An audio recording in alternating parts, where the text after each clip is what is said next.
담석 질환은 고령의 환자들의 주로 생기는 경향이 있습니다. 하지만 식습관의 변화 때문에 젊은 연령층에서도 많이 발생하고 있습니다. 중학생 아이도 있었고요. 나이가 80 이상 되신 할아버지, 할머니도 많습니다. 안녕하십니까. 칠곡경북대학병원 간담체외과 권영준입니다.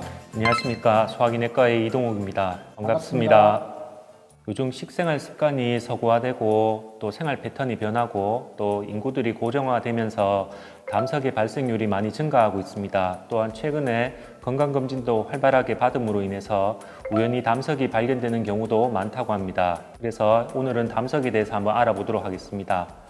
교수님, 요즘에 와서 담석 질환이 굉장히 많이 늘고 있는데 담석이란 어떻게 정의할 수 있을까요? 그리고 우리가 이 담독에 결국 담즙이 분비되는 것과 담석의 형성이 관련이 된 것 같은데 교수님 한번 여기에 대해서 설명을 부탁드리겠습니다. 네, 담석이라고 하면은 담즙이 내려오는 모든 과정에서 돌이 생기는 것을 의미를 합니다. 그래서 담즙은 간에서 만들어지는 갈색의 액체를 얘기하는 것이고 그 구성 성분으로는 콜레스테롤이나 지방산이나 담즙산염과 같은 여러 가지 물질들로 구성이 되어져 있습니다. 그래서 이 담즙이 흐르는 과정에서 거기에서 이런 물질들이 불균형이 발생이 되게 되고 그렇게 되면은 찌꺼기가 생기면서 그것이 굳어져서 돌이 형성이 될 수 있습니다. 그래서 생기는 것을 담석이라고 하고요. 그 담석이 생기는 위치에 따라서 간내 담석 그리고 담즙이 저장되는 담낭이 생기게 되면은 담낭 담석 그리고 담즙이 내려오는 길 쪽에 생기게 되면은 담도 결석이라고 이름이 되게 됩니다. 교수님께서 담즙과 그다음에 담석에 대해서 설명을 해주셨는데요. 오늘 우리가 이제 주로 다룰 이야기가 간외 담관의 담석과 동반된 담낭의 결석에 대해서 이야기할 텐데 거기에 발생하는 담석의 종류와 그다음에 어떤 경우에 많이 발생하는지 좀 설명을 부탁드리겠습니다. 네, 그 말씀하셨듯이 담즙이 흐르는 길 쪽에서 간외 담도에 생기는 것을 간외 담관 담석이라고 합니다. 거기에 생기는 담석의 종류로는 먼저 색소성 담석과 콜레스테롤성 담석으로 나눌 수가 있습니다. 그리고 색소성 담석은 다시 갈색석과 흑색석으로 나눌 수가 있습니다. 색깔에 따라서 나눌 수 있는데 갈색석은 흔히 체내에 생기는 감염과 관련이 되어 있고 또 흑색석과 같은 경우에는 감염과 상관없이 아주 무균성의 담즙에서 생기는 담석을 의미를 합니다. 그리고 콜레스테롤성 담석은 그 식생활 습관이 변하면서 우리 몸의 콜레스테롤의 비율이 많이 올라갔을 때 그것들이 이제 뭉쳐져서 생기는 그 콜레스테롤성 담석을 의미를 합니다. 그리고 담석이 잘 생기는 위험 인자로는 여성에게 있어서 조금 더 잘 생기는 걸로 알려져 있고 또 비만한 사람들, 앞서 말씀드린 것처럼 지방식이를 많이 하고 콜레스테롤이 높아지면은 콜레스테롤성 담석이 많이 생길 수 있습니다. 그리고 고령의 환자에게 있어서 담즙의 배출 능력이 떨어지게 되면은 역시 담석이 잘 생길 수가 있고요. 또 호르몬하고도 어느 정도 연관이 있어서 여성 호르몬이 이렇게 과도하게 분비가 되는 경우 그런 경우에도 담석이 잘 생길 수 있습니다. 그래서 일례로 담석이 없던 젊은 여자분들이 임신을 하게 되면은 종종 담석이 발생하는 경우도 관찰할 수 있습니다. 그 외에 당뇨병이 있는 환자들이나 아니면 요즘 다이어트를 많이 하셔서 체중 감소를 많이 이제 유도를 하시는데 굶어서 하는 다이어트, 특히 음식을 드시지 않고 과도하게 다이어트를 하시는 경우에도 담석이 잘 생길 수가 있습니다. 그리고 담석 질환은 가족력하고도 상관이 있어서 가족 중에서 담석이 있는 분들도 담석이 다른 분들보다는 조금 더 잘 생긴다고 볼 수 있습니다. 자, 그러면 교수님, 이런 담석 환자들이 병원에 보통 어떤 증상으로 내원을 하게 되는가요? 내과 영역에서 보는 환자들은 대부분 이제 담낭 질환과 관련있는데 이분들은 보통은 담낭이 있는 위치가 우측 상복부에 있기 때문에 상복부에 복통이 있다든지 또 명치부에 불편감이 있는데 특징적으로 뭐 쥐어짜 한다든지 이런 식의 이야기하는 경우가 많습니다. 그리고 담낭뿐만이 아니고 담도에 돌이 있어서 있는 환자분들의 경우에는 담석으로 인해서 폐쇄가 생기고 동반되는 감염이 있을 때 담도염으로 환자분들이 뭐 발열과 함께 오한, 그다음에 황달 등의 증상으로 오는 경우들이 많고 그 외에 또 상당수의 환자들은 요즘에는 건강검진이라는 걸 통해서 우연히 증상 없이 또 병원에 내원하시는 분들이 꽤 있는 것 같습니다. 교수님, 제가 외래에서 이제 보면 이제 담석이 의심되는 환자분들이 굉장히 많습니다. 그래서 제가 교수님께 이렇게 뭐 진단 과정을 의뢰드리거나 이런 경우들이 있는데 네. 이 담석은 어떤 과정을 통해서 진단을 할 수 있습니까, 교수님?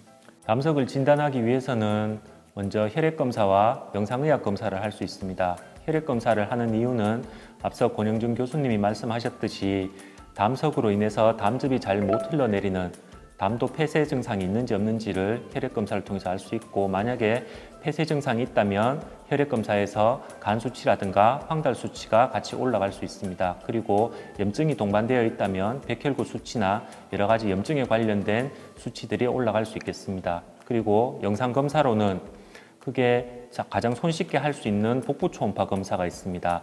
복부 초음파는 지금 보시는 여러분들이 금식만 하고 집 앞에 있는 병원을 가시더라도 바로 검사가 시행될 만큼 아주 간편하게 시행을 할 수 있는 검사입니다. 하지만 복부 초음파의 단점은 시술자에 따라서 검사 결과가 달라질 수가 있고, 또 담낭은 상대적으로 잘 보이긴 하지만 담도와 같은 경우, 특히 간외 담도와 같은 경우에는 몸의 뒤쪽으로 붙어 있는 경우가 많기 때문에 복부 초음파에서는 관찰하기 어려운 경우가 많습니다. 또 굉장히 복부 비만이 많은 사람들도 복부 초음파에서는 담석을 관찰하기가 어려운 경우가 있습니다. 그리고 다음으로 복부 CT 검사와 MRI 검사를 들 수 있습니다.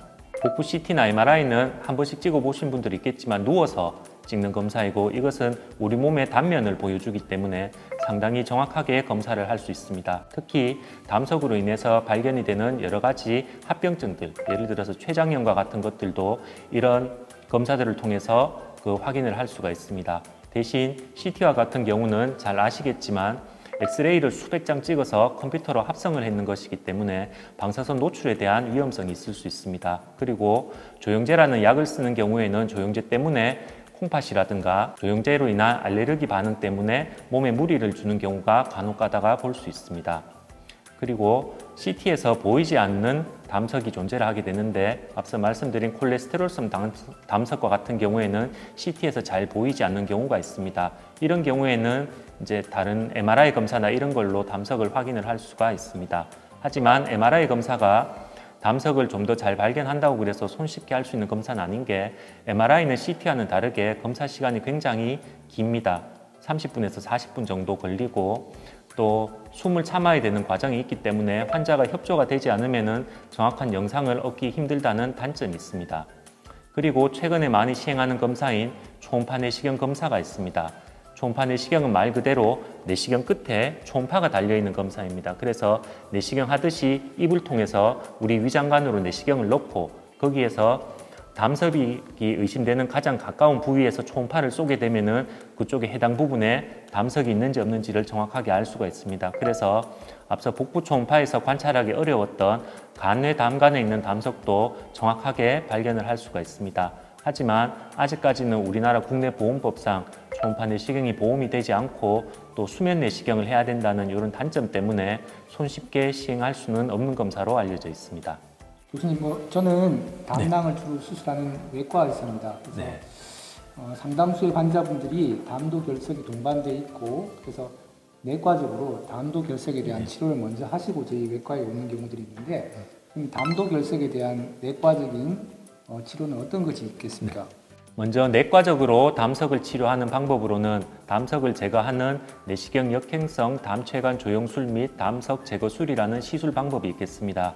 이 방법은 내시경을 식도 위장을 통해서 담즙이 나오는 입구인 12지장에 있는 주유두부까지 내시경을 접근을 시킵니다. 그래서 담즙이 나오는 아주 작은 입구인 주유두부에 내시경 기구를 넣고 그 입구를 절개를 해서 입구를 넓혀주게 됩니다. 그래서 우리가 그 담도 안쪽으로 기구를 넣어서 그 돌을 움켜잡거나 아니면 돌을 쓸고 내리면서 그 돌을 담관 바깥쪽 12지장까지 제거를 하는 그런 시술입니다. 그래서 이 시술은 담도의 입구인 주유두부를 절개를 하고 또 이렇게 넓히는 과정이 필요하기 때문에 외래에서 입원을 하지 않고 실시할 수는 없고, 그 입원을 해서 저희가 내시경 시술을 시행을 하고 있습니다. 그리고 담석을 내과적으로 또 약으로 해서 치료를 하는 방법도 있는데, 그것은 담즙에 아까 말씀드린 불균형적인 여러 가지 성분들을 약으로 해서 인위적으로 균형을 맞춰주는 역할을 하게 됩니다. 그러면은 생겨있던 찌꺼기라든가 담석의 일부가 녹으면서 담석이 작아지거나 아니면 약의 반응에 따라서 담석이 없어지는 경우도 있습니다. 하지만 이 치료는 약이기 때문에 사람들마다 반응이 다 달라서 어떤 사람은 담석이 녹아서 없어지는 사람도 있고 어떤 사람은 약을 먹어도 크게 담석이 변화가 없는 사람들이 있습니다. 그래서 이 경우는 모든 환자에게 다 적용이 되진 않고 또 더 문제가 담석이 약에 반응을 해서 없어진 사람들도 이 약을 끊게 되면은 담석이 수년 내에 다시 재발을 하기 때문에 완전한 담석의 치료법이라고 볼 수는 어렵습니다. 이상으로 내과적으로 담석을 치료하는 방법에 대해서 말씀을 드렸습니다. 하지만 내과적인 방법으로만 담석을 모두 치료할 수 없기 때문에 외과적인 치료의 방법에 대해서 권영준 교수님께서 말씀해 주시겠습니다. 담석의 치료는 내과적인 치료도 중요하고 외과적인 치료도 중요합니다. 우리 병원에서는 내외과적으로 협진을 통해서 아주 최적화된 치료를 하고 있습니다. 그 중에서 제가 담당하고 있는 부분은 외과적인 치료가 되겠습니다. 저희 외과에서 이제 수술하게 되는 대부분의 담석 질환들은 담낭 질환이 되겠고, 담낭 질환에 또한 담도 결석이 동반된 경우 일부도 저희가 외과적으로 수술을 시행하고 있습니다. 담낭 질환의 경우에는 우선은 증상이 있는 담낭, 담석증의 경우에는 당연히 담낭 절제술을 시행하게 됩니다. 그 외에도 증상이 없다 하더라도 환자분의 경우에 따라서 향후에 재발을 할 수 있고 합병증의 위험도가 높은 경우에는 제가 담낭을 치료적이 아닌 예방적인 담낭 절제술을 하게 됩니다. 그러한 사례들 중에는 담도 결석으로 내과적으로 치료를 한 환자들에서 담낭 결석이 동반된 경우에 담낭에는 당장에는 어떤 증상이 없다 하지만 장기적인 재발을 막고 합병증을 줄이기 위해서 담낭 절제술을 시행하고 있습니다. 또한 그 담도 결석의 경우에도 우선은 내과적인 치료가 우선이 되겠지만 그 도를 제거하는 과정에 있어서 어떤 해부학적 변형으로 내시경적 접근이 힘든 경우에는 저희 외과에서 함께 담도 질환에 대한 치료를 동반하고 있습니다. 수술을 통해서 담관 내에 있는 결석을 제거를 하고 또한 동시에 동반된 담낭 결석에 대한 예방적인 치료를 위해서 담낭을 함께 절제를 하고 있습니다. 부연 설명을 드리겠습니다. 저희 외과에서 시행하는 담낭 절제술은 최근에는 모든 경우에 대부분, 모든 경우라고 할 만큼 대부분의 경우가 복강경을 통한 수술이 시행되고 있습니다. 1980년대 이후에 담낭 절제술에 대한 복강경 수술이 도입된 이후에 이미 이제는 보편화된 수술이 되어 있습니다. 다양한 수술 방법 중에서도 저희 병원에서는 단일공을 통한 담낭 절제술을 시행하고 있고 그 안정성이 이미 증명이 되어 있습니다. 일반적인 경우에 여러 개의 구멍을 뚫어 시행하는 수술과 비교해서 단일공 수술의 경우는 상처가 작고 그 다음에 상처 부위가 작은 만큼 흉터도 적고 통증이 적어서 회복이 빠를 것이다 라는 걸 기대하고 있습니다. 또한 단순 복강경 수술 이외에도 우리 병원에서는 로봇을 사용한 담낭 절제술을 함께 하고 있습니다. 경북대학교 병원에서는 1세대부터 4세대까지의 다빈치 로봇이 비치가 되어 있습니다. 최근에는 다빈치 SP 시스템이라는 단일공용 로봇이 도입이 되어 있고 이것이 담낭 절제술에 있어서 굉장히 유용하다고 생각이 되고 있습니다. 배꼽의 절개창을 통해서 로봇을 삽입을 해서 그 로봇의 장점인 3차원의 입체 영상을 얻을 수 있는 장점, 그 다음에 로봇의 섬세함, 정밀함, 그 다음에 사람이 손이 닿지 않는 각도의 여러 가지 부분을 접근할 수 있다는 장점을 우리가 얻음으로써 수술을 보다 안전하고 정밀하고 효과적인 수술을 시행하고 있습니다. 담독의 질환은 나이가 들면서 많이 생기는 질환입니다. 우리나라도 이제 고령 사회로 접어들고 있고 많은 사람에서 담석 질환이 동반될 것으로 예상이 됩니다.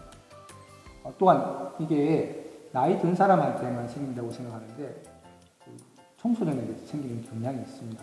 그래서 누구한테나 생길 수 있는 병이라고 생각하시면 좋겠고 그 다음에 교수님이 이전에 이미 말씀하신 대로 진단의 과정이 어떤 부분에 있어서 굉장히 쉬워졌습니다. 그래서 어떤 의심되는 질환이 있다면 가까운 병원에 내원하셔서 어떤 진단 과정이 필요할 것이라고 생각이 듭니다. 그리고 거기에 따라 이제 내과적인 치료, 외과적인 치료가 필요하다면 우리 경북대학교 병원을 내원하시면 좋지 않을까 싶습니다. 담석은 담즙이 내려가는 길에 모든 곳에서 생길 수가 있습니다. 그래서 생겼는 위치라든가 환자의 증상이라든가 이런 거에 따라서 치료 방법이 다 달라질 수 있고 진단 방법도 달라질 수가 있습니다. 그래서 내과적인 치료만으로 모든 것이 다 치료가 되는 것도 아니고 외과적인 치료만으로도 다 치료가 되는 것은 아니고 양과의 긴밀한 협조가 무엇보다도 필요한 질환 중에 하나라고 생각이 됩니다. 그래서 양쪽 과가 모두 긴밀하게 잘 협조가 되고 24시간 잘 대기를 하고 있는 칠곡경북대학교 병원에서 담관 결석 또는 담낭 결석에 대한 질환을 치료받으시는 것이 좋을 것으로 생각이 됩니다. 구독, 좋아요, 알림 설정 부탁드립니다. 잠시만요. 저희 칠곡경북대학교 병원에서 얼마 전에 단일 시술자 담관 내시경이라는 기구를 새로 도입했습니다. 이 기구를 통하면 과거에는 내시경으로 해서 제거를 할 수 없었던 거대 담관 담석까지 직접 내시경을 통해서 눈으로 보고 쇠석을 해서 치료를 할 수 있기 때문에 환자분들에게는 훨씬 더 간편하게 내시경으로 해서 담석을 치료할 수 있습니다. 끝인데.